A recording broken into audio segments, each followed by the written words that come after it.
Oh, here's your Backstage pass. Right, quiet on the set. Action! Welcome to Sedona's Backstage Pass with Shondra. This is your inside look into culture, curators, and creative artists. And now, your host, Shondra. Welcome to my very first show of my podcast, Sedona's Backstage Pass. This is exciting. Thank you for listening. And if you're hearing this much later than it being aired on Saturday at 10 a.m., May 3rd, my very first show, well, thank you for listening. Thank you for taking that in. I also want to thank the owners of Mellow Mountain Radio for inviting me to have my own podcast. This happened about a month ago, and I got their invite via email. It was a very long email, I must say, and I was like, what? This is great. Yes. The answer was yes. The question was, what am I going to talk about? What am I going to call this show? So I came up with Sedona's Backstage Pass because what I want to hear is maybe what you'd like to hear. Something entertaining about stories behind the scenes, something that, kind of juicy maybe, things that we don't know about. So I plan to have all kinds of guests on my show to tell you the inside scoop that you would never know if you didn't show up to Sedona's Backstage Pass. And by the way, I am going to segue into my events calendar for this weekend and the week coming up. Before I do that, I would like to mention my sponsors. I have 3 show sponsors: Quicker Cleaner Car Wash, Sefton Engineering, and Sedona Heritage Museum. And a matter of fact, my first guest today will be the Executive Director, Nate Myers, speaking on behalf of the Sedona Heritage Museum and the Sedona Historical Society. So that's going to be a lot of fun. And again, the Sedona events that are happening here this weekend. You still have time to go down to Tlaquepaque Arts and Crafts Village today from 11 a.m. to 5 p.m. to enjoy their annual Cinco de Mayo celebration with folklorica dancers, mariachi musicians, all the delicious traditional Mexican food, and margaritas. Make sure you do that today. There's no admission charge. Just take the whole family or take your girlfriend and boyfriend or your husband and wife. Just go have fun. All right? It's an all-day event. I love that event. Now, go back there on Sunday and Monday, May 4th and 5th, from 5:30 to 7:30, if you go to Tlaquepaque's El Rincon restaurant. Over there, you can take in the beautiful sounds of master guitarist Gaetano and friends. They'll entertain you with traditional flamenco music, including a beautiful flamenco dancer. Lots of fun.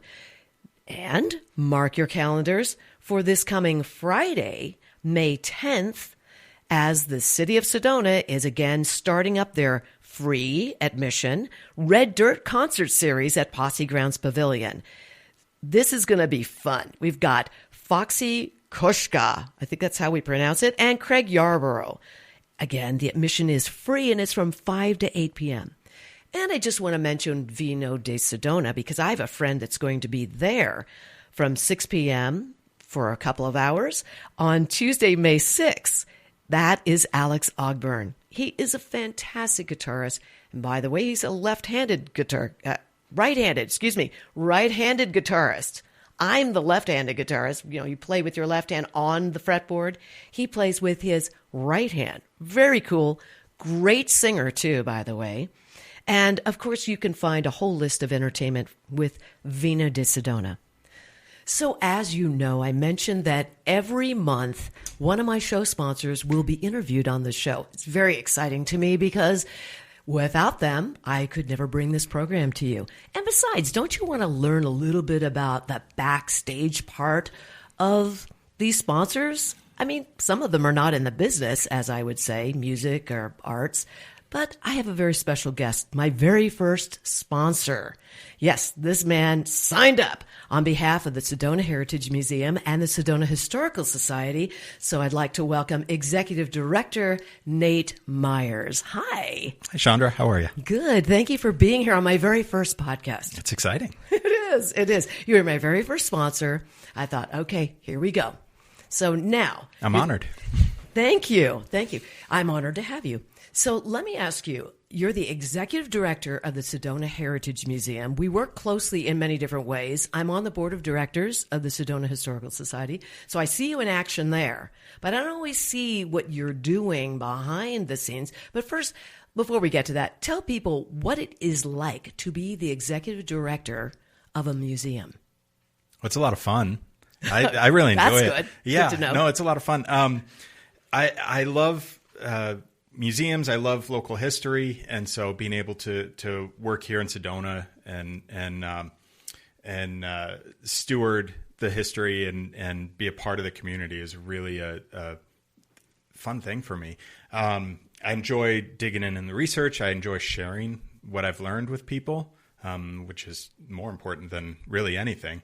And so I've just really enjoyed my almost 3 years that I've been know. here. It really was a new thing, and it feels like, didn't that just happen yesterday? But it's almost been 3 years. Going on 3 years. Wow. That's amazing. Yep. So tell me, has it been difficult coming in? You came in from Phoenix, didn't you? I was at the Chandler Museum before this. What were you doing? 17 years. What were you doing in the Chandler Museum? I was a curator there. And so I cared for the collection. I did research. I wrote exhibits, articles, all sorts of things. I kind of served as the community's historian. And so I was able to bring a lot of those skills and experiences here. Although, here my universe is a lot bigger than just the museum's collection. I've got to be in charge of everything from the collections to exhibits to fundraising and education and everything in between. And also you're doing tours. Tell us about those tours you do. Yeah, we started this just a couple months ago, the Director's Tour. And we do those the first Wednesday of every month. And they're a really interesting and unique way for people to get access to me as a director, get my perspective on how the museum works. I take them behind the scenes. We talk about the history, but we also talk about how we came to develop various exhibits. We take them behind the scenes, show them the collection storage, which is something that most people never get to see, how a museum cares for their artifacts. So it's a really fun thing. And for me, it's really neat to be able to interact with people too and find out what they're curious about and share with them a little bit about the inner workings of the museum. Love that. I know that back room with all those. Oh my gosh, that's amazing. For those of you who are listening, you have to take that tour. And you've got to go to the Sedona Heritage Museum. If you want to know about Sedona, and if you're residing here and you've never been to the museum, I don't want to shame you, but I'm going to say you need to go. You absolutely must go and learn about the town you live in. Now, you mentioned exhibits, and there is a new exhibit, an addition, actually. Tell us about that. Yeah. When I got here and started digging into the history of the community, one of the things that didn't really sit right with me was this story about J.J. Thompson, who's often credited with being the first settler in the area, about how he was just out and about. He discovered gardens of corn, beans, and squash growing by the side of Oak Creek and said, I'm going to claim this for myself. That was the only part that really rang true to me, was the claiming it for himself. And so I've spent a long time digging into primary resources, a lot of newspapers, contemporaneous newspapers from the 1870s, really trying to figure out what was going on in Red Rock Country and the Verde Valley more widely at that time. And of course, it all starts with the Yavapai and Apache peoples who were living here for hundreds of years together peaceably, generally. And then once gold was discovered in Prescott, you start getting a rush of miners and homesteaders and traders and all sorts of other folks coming to this area, seeking gold, seeking their fortune. And the U.S. Army comes to keep the peace because, of course, with all those new people coming to the area, there's violence erupting between the Yavapai and Apache and the primarily white settlers and miners who are coming through. And so the Army comes to keep the peace, and of course that doesn't work out that way. That only ratchets up the violence. And been able to document at least 3 battles that took place in Red Rock, which is the area right around Red Rock State Park. 1872, 73, and 74, there were separate engagements. And actually, recently, the museum acquired a couple pieces of grape shot that were shot out of a cannon in that area that speaks to that history and that violence. And so that all culminated in the 1875 exodus of the Yavapai and Apache people from this area, where the Army marched those people to San Carlos, 200 miles away on foot. And hundreds of them died, and it was just a terrible tragedy. And then it opened up the door for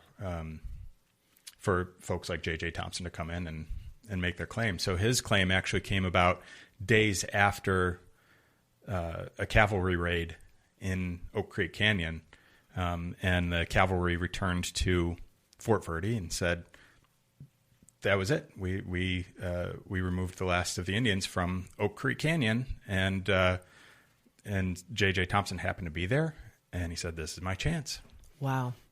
People don't know that history. There's so much about history, which is tied to the arts, by the way, and culture. We need to know about our history. It tells us where we came from, tells us where we're going sometimes, sometimes not, but we do need to keep our history alive.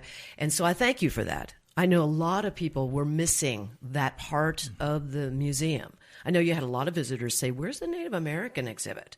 This definitely is an important one, and I thank you for that. Takes a lot of courage to do something like that, doesn't it? Well, in a way. I guess you could say that, but does it take courage to do what's right? I guess sometimes it does. Yes, it does. But I don't view it as courageous. I view it as doing my job. Good for you. It's my job to get to the bottom of the facts, interpret those facts, share those facts, and the interpretation of those facts with our visitors and with our community, so that people get a fuller understanding of this place they call home or this place that they're coming to visit. When you came on board as executive director, you also cleaned up a lot of the exhibits. Things are authentic. They are the real deal. There's nothing that is portrayed as or anything like that, right? And you mentioned the cannon, the small little cannon balls. The grape shot. The grape shot. Incredible. Amazing. And then, I must say, being that this show is about the arts, and I am fully invested in the arts with my own career and with you at the Heritage Museum, you also wrote an article recently that showed up in the Red Rock newspaper. And I think it does take courage to do something like that. And why did you do that? Yeah, I recently wrote a column, and some of the listeners may have read it, about how trusted American museums and libraries are. The most recent data we have is that about 90% of Americans trust museums and libraries. We're the most trusted institution in the country. And therefore we have a responsibility to share the truth. So I wrote that article because recently the Institute for Museum and Library Services, known as IMLS, was cut, had its funding cut, staff sent home, and that is one of the primary sources of federal funds for museums and libraries across the country. And so that, combined with cuts to the National Endowment for the Humanities, and as of this recording, we're anticipating similar cuts to the National Endowment for the Arts. That would mean the elimination of funding for at the federal level for museums. And so I felt I had to speak up and let folks in our community know what was happening, and that there would be a real effect on the community, a real negative effect from those cuts. It's not something abstract. Yeah, that's really a shame. I'm a big sports fan. I am. But always in school, it was always, the arts always got cut. Their funding was not as much as for sports events and teams. I love sports because it's team building. And that's actually what the performing arts are. Mm-hmm. When we do a show, which I'm going to get to in a moment because you're involved in the show that I'm in and also the composer of and co-producing with you. When you're in a show, it's a team. It's a team effort. So it is very similar to sports, as you know. And of course, history, as an actor, we have to do our studying. We have to do our backs, really study who we are and all that. So history is very, very important to the performing arts. And I'm really glad you did that article. Thank you so much for standing for the arts and also museums and libraries.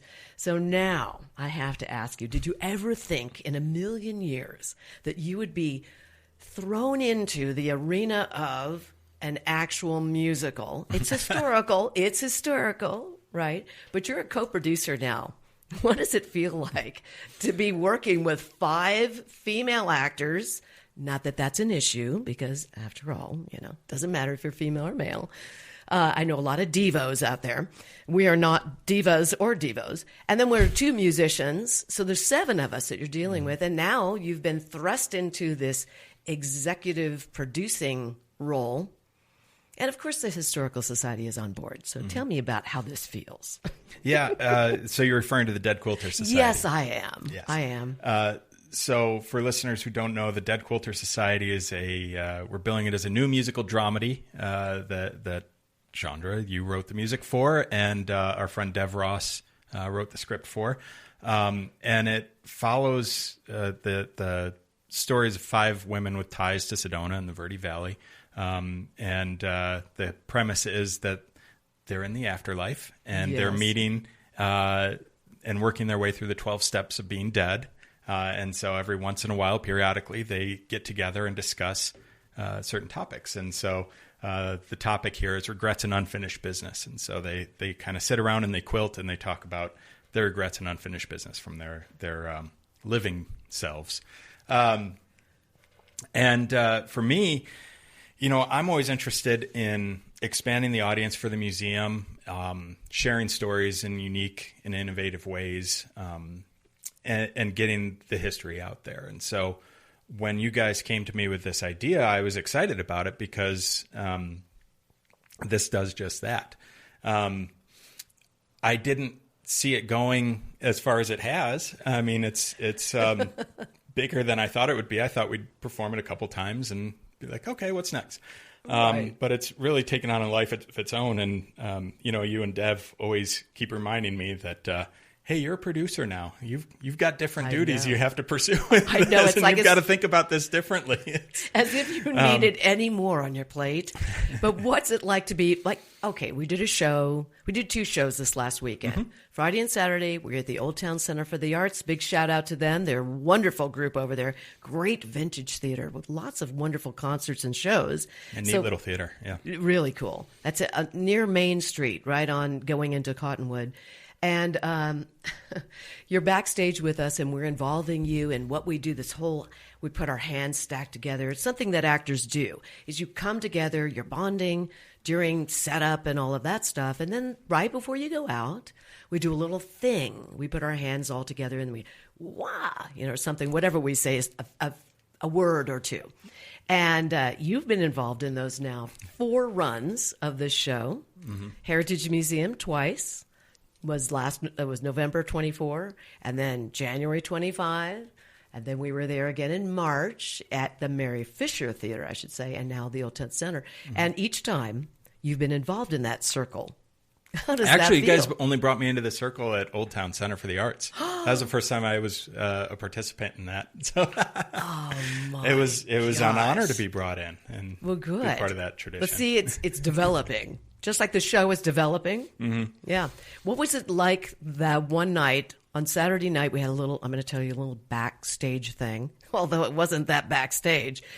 On Saturday night, we had a little thing happen to our sound. It was a big whoo. It was like a thunder. Twice it happened right in the middle of Gail Edwards, TV star Gail Edwards' monologue, which she was talking about. She is Marguerite Strad. And she's talking about the Chapel of the Holy Cross. That's what she brought to Sedona. It was her. She founded the whole thing. It was her vision. And what did it feel like when that moment happened? I know what it felt like for me, but I'm curious. You're an executive producer. This is your show as well as ours. Well, panic. But also, there's nothing I can do. I'm sitting in the audience, and the most I can do is quietly make my way to the sound booth and say, "What was that?" And right. we were able to determine it was actually the wireless on your guitar. Lovely. My fault. I don't think it was your fault. It was just around something with that happened. guitar. Yeah, and so I crept up to the base of stage trying to be a little bit in the lights right. and get your attention. And I tried from both sides of the stage because I was frantically making a guitar strumming motion to try to get your attention. You were so into what was going on stage, you never even looked out. And so after I literally was trying for about 20 minutes to get your attention. And finally I said, well. From my point of view, yeah. I saw you stage audience right, my stage left. I'm seeing Nate. Now, that's where you were sitting there on Friday. And then all of a sudden, you're to my right, and you're very intensely looking. I'm like, wow, how did you get over there? And then I turn around, and I think I see you again on my left. Like, what is going on here? You didn't like your seating? I don't know. But Yeah. I did not see the strumming part. Well, you were, so when we made eye contact, you were in your monologue. And that wasn't going to be an appropriate time not good. to do that. Like, that would have tripped you up, and you would have been like, huh? Right.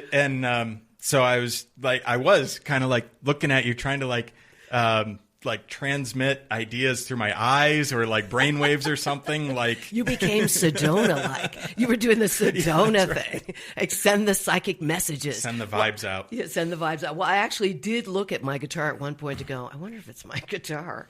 But then I noticed my guitar was not on so much. But, good sound guys. We had a wonderful audio tech. Shout out to Logan from Old Town Center for the Arts. Did a great job because he turned my mic up a little bit. My Countryman wireless mic, and it did pick up some of my guitar, so I play pretty hard anyway. Well, first of all, I just want to thank you very much for being on this show. My show, my God, it's my podcast. Thank you for sharing everything, and you are going to be coming back next month. We're going to talk about other things, maybe some... we'll find out behind the scenes of the museum this time what's going on. So big thanks to you, Nate Myers, Executive Director. Go down to the Sedona Heritage Museum. Say hi to Nate. Thank him for all that he does.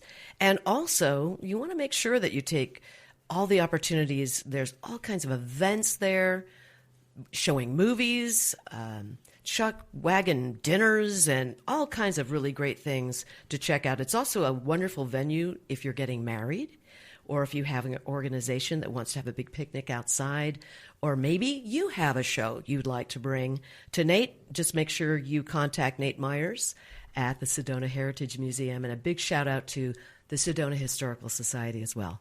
Thank you so much. Thank you. Well, it's time for a commercial break, so stay with me.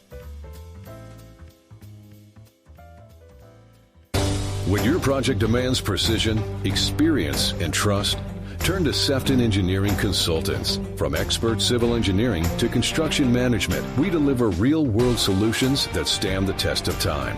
With over 30 years in the business, Luke Sefton's team is committed to getting your project done right, on time, and on budget. Sefton Engineering Consultants. Reliable, experienced, personal. Learn more at SeftonEngineeringConsultants.com.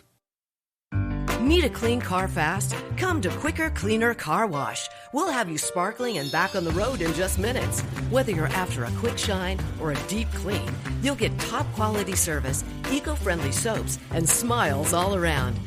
Drive up, shine up, and feel good, all without slowing down your day. And look like a star in your car. Located in West Sedona on Highway 89A. For more information, visit QuickerCleanerCarWash.com. And now more of Sedona's Backstage Pass with Shondra.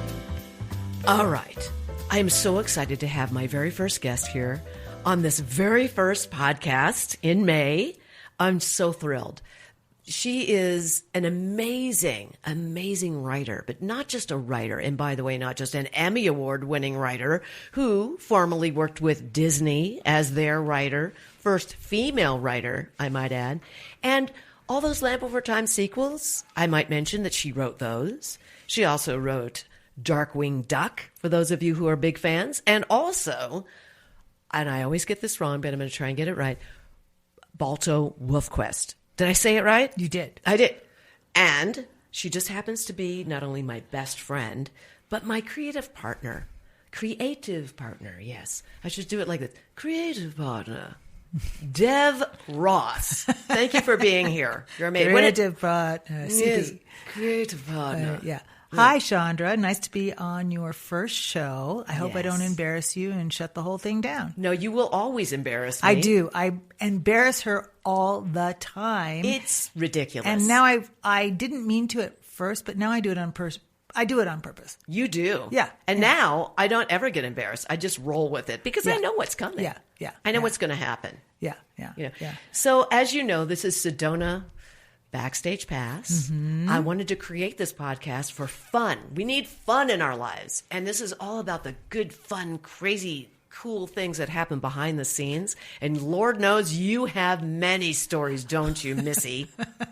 Well, there are cool, fun, creative things that happen behind the scenes. And also there's really dirty things and crazy, weird things that happen behind the scenes. Yes. You know, I remember when I was working at Disney, my first few days, I was just, Rosie, I'm at Disney. Yeah. And I was like buying Disney t-shirts, Disney hats. I like was like fashion model for Disney products because I got a discount in the store. And so I was wearing Mickey Mouse shirts and Donald Duck slippers and all that thing.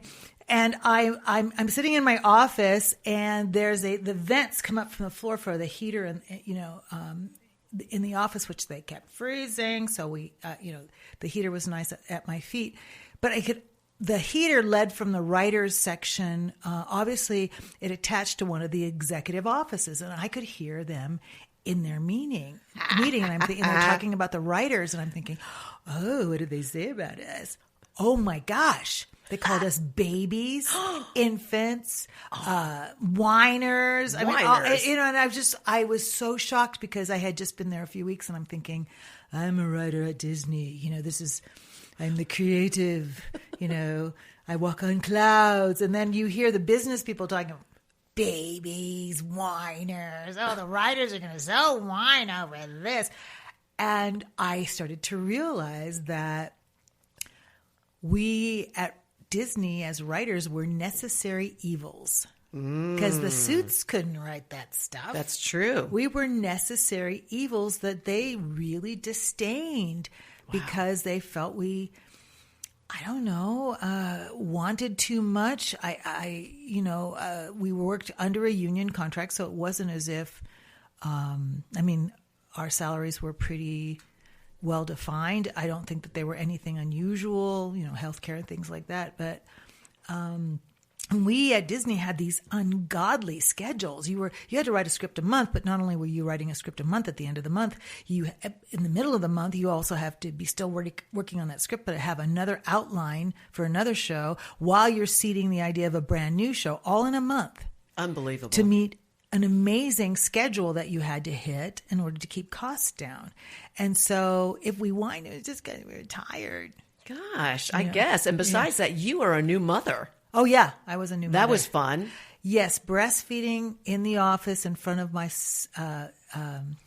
story editor. See, Ryan is like, I'm looking at her. Yeah, I'm looking at one of my producers. Well, I was like, who's engineering this, and he's like aghast. Well, at some of the things already. You haven't even got to the juicy part yet. The old days, they didn't have childcare or anything. And, one day I didn't have childcare and I couldn't drop the baby off. And I said, I have to bring him in. And he goes, well, you have to do notes and we have to get the script done. And so the baby was crying and he said, stop that baby from crying. And I went, there's only one way. I have to stick something in its mouth. And I did. And I thought he was going to fall backwards off his chair. But when was this? What year was this? This is This good. 87. 87. And my son, Jesse.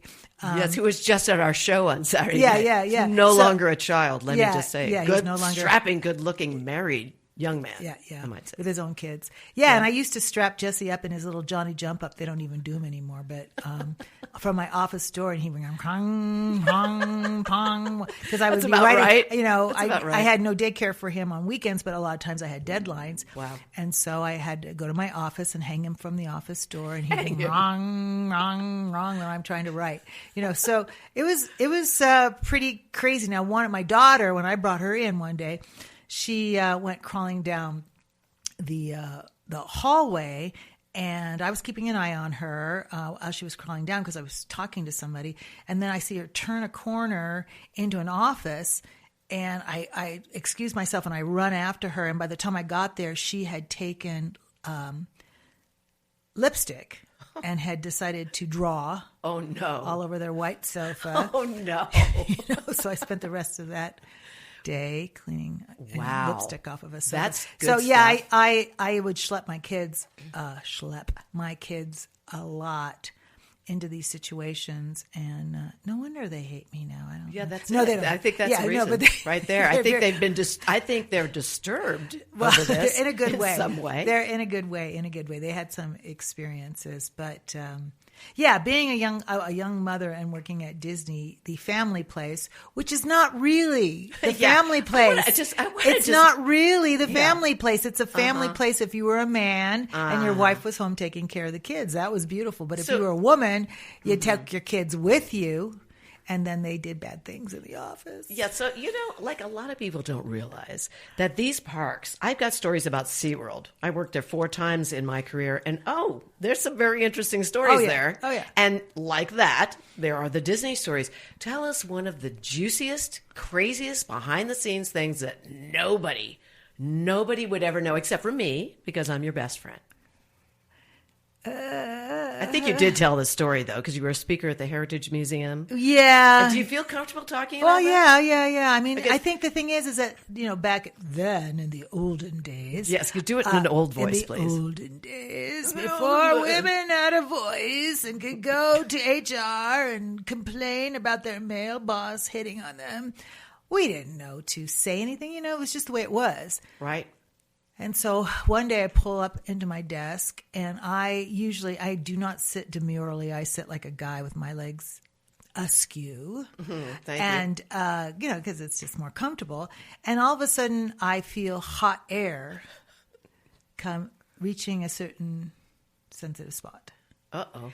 And I pull my desk away and I look down, and there's my boss. Your boss. Under my desk. Like, how many months were you there before that happened? Maybe 3. Yeah. 3 Yeah, months. under my desk. Unbelievable. Laughing uncontrollably because he thought that was just so funny. And then, we have to, and then he said, okay, well, come on out. We have a meeting in 10 minutes. We're okay. Yeah. Yeah. And there were other guys there that pulled off my shoes and wouldn't give them back to me, threw them on the roof. So I had to go climbing on the roof of the studio to get my shoes. And then, Wow. oh, yeah. And then one day, okay, this is really big. So we're doing the Disney Debs. There's a big thing on the Disney lot, and there's like 2,000 people there, and we're doing a big Disney celebration. So by this time now, it's a couple of years later, and we've hired a handful of women writers, and there's a lot of women artists now. And so we decided to do the Disney Debs, and we dressed up in these debutante dresses and mouse ears, and we were doing a whole singing thing. And I'm thinking, oh God, I finally get to sing and dance again, because I started off as an actress and performer. So I'm dancing around, and all of a sudden, light bulbs are going up, pop, pop, pop, pop. That's in the day of cameras with, light bulbs, and they're pop, pop, pop, pop. And I'm going, oh man, I've got it. I've still got it. I'm so good. Then I look down because I feel a breeze, and my dress had dropped to my waist. And I was not wearing a brassiere. I was hoping you would tell the So story. there's pictures all over. I have them at home because many people sent me them. And then the next day when I got to my office, I had flowers all over and several proposals of marriage. I love it. It's so funny. And everybody, oh my everybody gosh. was like, "How are you ever going? Are you going to need therapy? Or Therapy? how are you going to get over this?" I went, "I just only wish I had more to show. That's all I can say, so I can brag a little bit more." That's very funny. But it's just I love like, it. what are you going to do? What are you going to Their do? breasts, they were exposed to all my Disney fellows. This is Disney, everyone. And Gotta hope we don't get letters. I am sorry that it happened, but it happened. What are you going to do? You know, like No, it makes a great story. It makes a many great years story, later. and you know, when I'm dead, long dead, my kids will, you know, dig them up and sell them, you know, on the internet. I love it. Actually, it's not a bad idea. You actually could sell them now. Yes, You could sign them at our shows. and you know that is a really good idea. it actually is a Wow. good idea. I'll tell you what, I'm quick. Okay, I'm going to give you 10%. I think I'm always thinking promotion. I'm going to give you a cut because that is such a good idea. Good. I could use it. All right. So make sure it's cash. I won't have to claim it. Did I say Okay, that what on- am I paying? Did I say that on the Okay, air? what am I paying you now? Well, I think you'd be very distressed if I told you, especially on the air. If it's zero, I want you to double that, baby. Oh, because that's right. what I'll pay you. I'm happy. That makes me so happy. Okay, so that was you Wow, know that's I good top stuff. that story. You know that was I don't like, know. That was pretty incredible, and there were many concerned individuals for my mental health. But I went, yeah. What are you gonna do? That's right. What are you gonna do? What are you going to do? Yeah. Well, you're going to sell them. You're going to sell them I'm at our going to sell shows. them. Yes, I think that's a great idea. You know, I have to say that Dev and I actually met when my husband, Tom, and I moved here from San Diego. We were here in July of 2002. And it didn't take but maybe 5 more months before he was cast at a regional theater here at the time. And who was playing his wife in that god-awful play. It actually was a good play. It was just a different version. Well, okay. I was trying to be nice. I got an ulcer during it. Yes, you did. And Dev would come over and they would rehearse. It was the English version of this play. I won't mention it. And it did make Broadway and all that stuff. So it was okay. But this was the English version. And the two of them were pulling her hair English out. as from England. Yes, but it was that kind of humor. And there were many things about that play that were just kind of odd. So the humor was not like we didn't get it. You know. Anyway, the point of the matter is I kept telling Tom, stay with it. There's something here. Well, that something ended up being you playing his wife. And I remember people would get us mixed up all the time. At any cast party, like, Shondra, you were brilliant in the show. No, that wasn't me. That was her standing across the room. And then we finally, and it was happening the other way around, I think. Or were they saying, Oh, no, people have God, you were always- terrible, Chandra. No, and it was you, people are always right? saying, "Oh, Shondra, what a great singer you are." I go, "I'm great, but I'm not Shondra." And also, too, Shondra is as big as my small finger. She is so skinny and thin. I am not. So, Not now. You are now. well, I am now, but that's Yeah. a long story. Yeah, so I think it's just because we're both crazy blondes. Yeah, I was going to say, be careful. Yeah, crazy kind What'd of you say? out there blondes. Yeah. And yeah, we have a lot Speak of our energy. minds, and we have a lot of energy. Yeah. So we've been working together ever since. And for those of you who've been here for a while, we were in Nonsense 1 and 2 together. We really bonded. We created Sedona Youth Theater.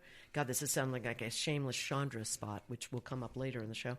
But at any rate, the thing is, we have written 6 musicals together. We just finished the Dead Quilter Society.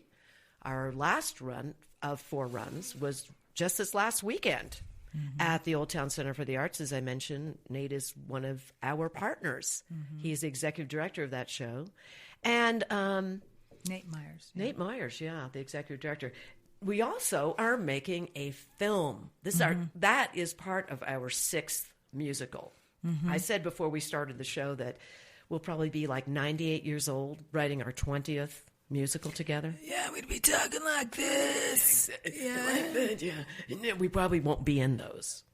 I know. I got good legs still. Okay. Okay, no, I'll be dancing.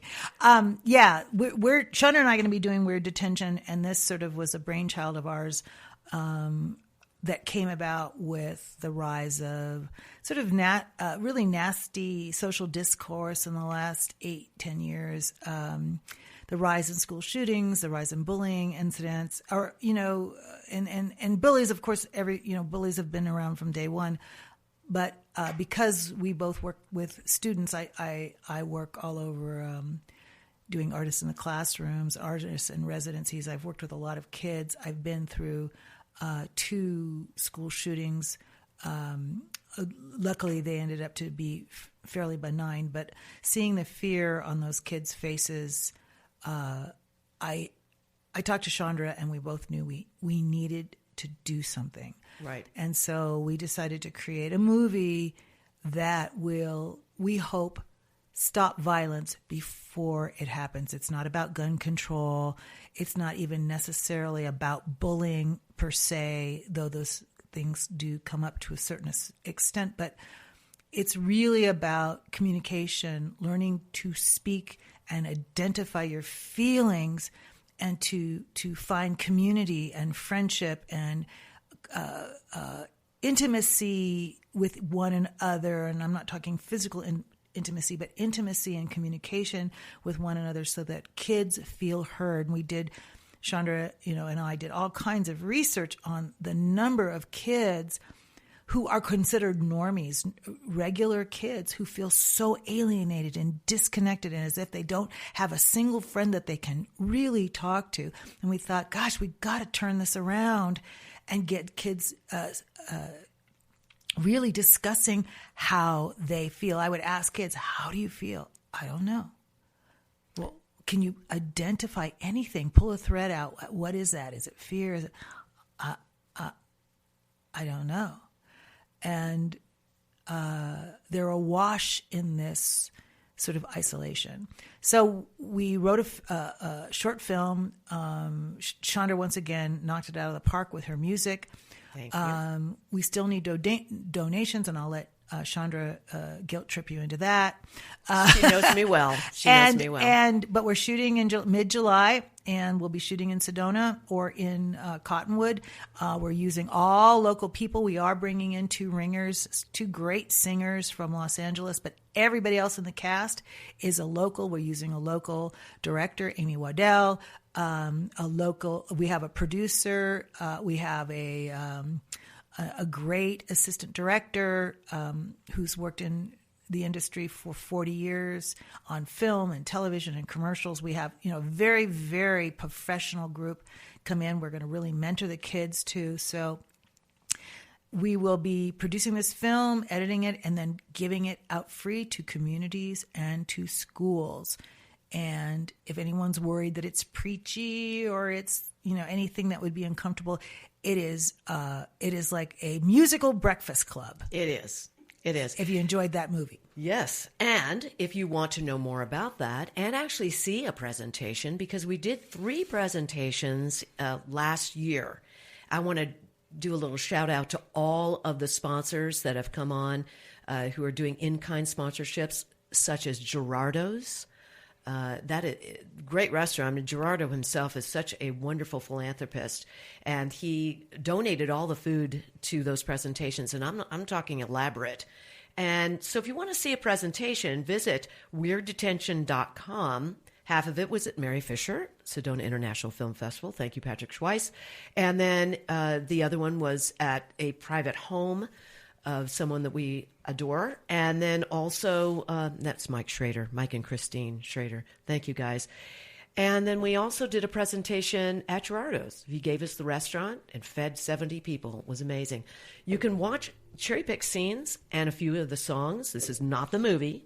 It is not the production. It's only cherry-pick scenes and songs, but it will give you an idea of what this movie is about and how we're going about getting the message to young people through edutainment. Nonviolent communication. We're really mentoring youth to be able to express themselves in a nonviolent or blamey manner. And oftentimes people have come to us and say, well, adults can use that too. Sure. And the kids in our schools are hurting. Right. I've been there. Shondra's been there. I've seen it firsthand, up close. They are hurting. They are not all of them, but there's programs, lots of programs for kids who fall through the cracks, who really need special help. Restorative Justice does a great job with that. There's lots of organizations, but we are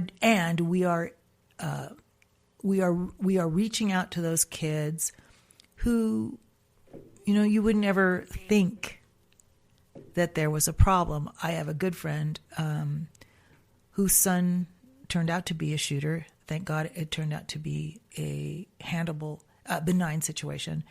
She didn't know. She didn't know, and she didn't know even how to begin to find out why he felt so isolated or what happened. And so our film helps with those tools about, finally taking the top off, letting in some air, and beginning to understand how to have conversations like this, the hard conversations. So if you want to know more, weirddetention.com, and also you can get a tax deduction if you make a donation for us. We have a fiscal receiver, which actually a fiscal sponsor. I want to do a shout out to him, Amos White, who is the executive director of the Artists Forum. And you need to know about them. They're in New York, and they're incredible. They do all kinds of supportive events, festivals, all kinds of things for artists of all kinds, dance, acting, direction, films. And they were so excited about this project, they actually called me and said, why aren't we your fiscal sponsor? They are now. So when you visit weirddetention.com, you'll see a button. You can press it, look and see who they are, and make a donation. You'll get a tax deduction. They'll send you a letter. And we really appreciate your support. And Dev, thank you so very much. Oh, we're done already? We are. It goes by so fast, doesn't it? Really, you have to come back again. I wanted to tell another story about the time. Never mind. I know. You have so many great stories. Ooh, I love it. In the age of storytelling, I could sit and I'd get popcorn and get all, snuggle. And like if it was cold outside, which it's not right now, but if I would snuggle in and just listen to all your stories, because you've got the best stories. A lot of them that I'm just hearing for the first time, by the way. Well, after 23 years. Yeah. Thank you very much.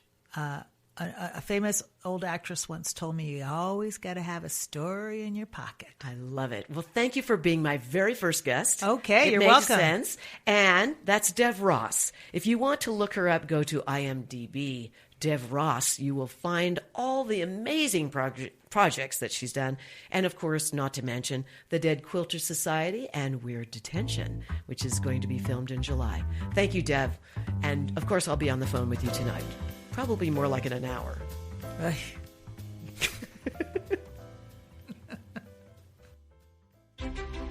You've explored the trails, stood in awe of the red rocks. Now, discover how Sedona became Sedona. The Sedona Heritage Museum tells the story of Red Rock country, from ancient cultures to today's vibrant community. It's interactive, family-friendly, and open year-round, indoors and out. Sedona Heritage Museum, preserving and sharing the soul of Red Rock country. Plan your visit at sedonamuseum.org or call 928-282-7038. Want the ultimate backstage treatment? Sedona's New Day Spa delivers the VIP experience you deserve. From soothing massages to revitalizing facials, they'll pamper you like a true star. Locally owned and nestled in the Red Rocks, it's your private escape to recharge and shine. Schedule your VIP experience now at SedonaNewDaySpa.com and step into the spotlight feeling brand new.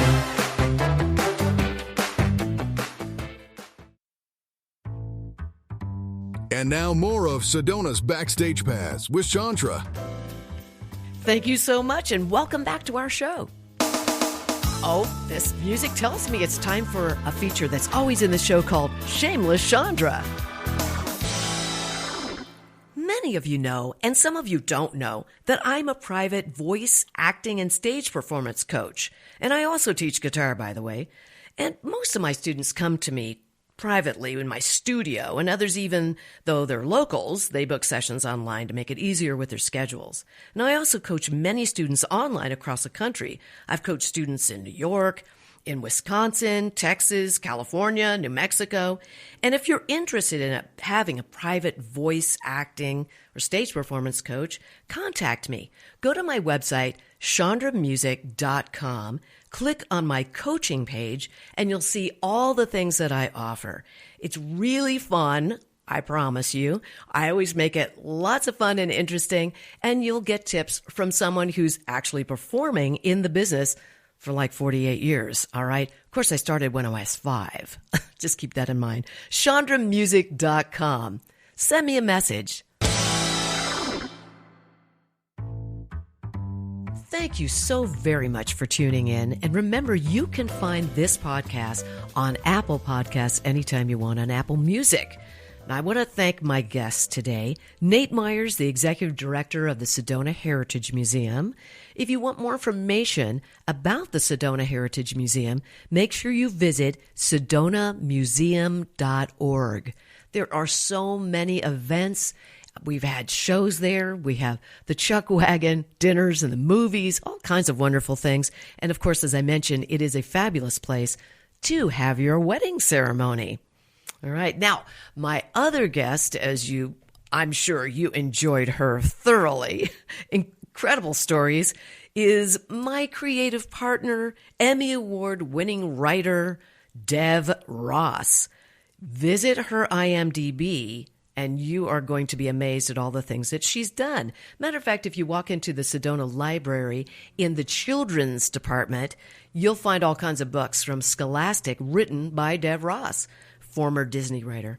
Check her out. Also, remember, we are making a film together, Weird Detention. That's going to be shot in July of this year. And if you want to make a donation, we would sure appreciate it. Visit weirddetention.com.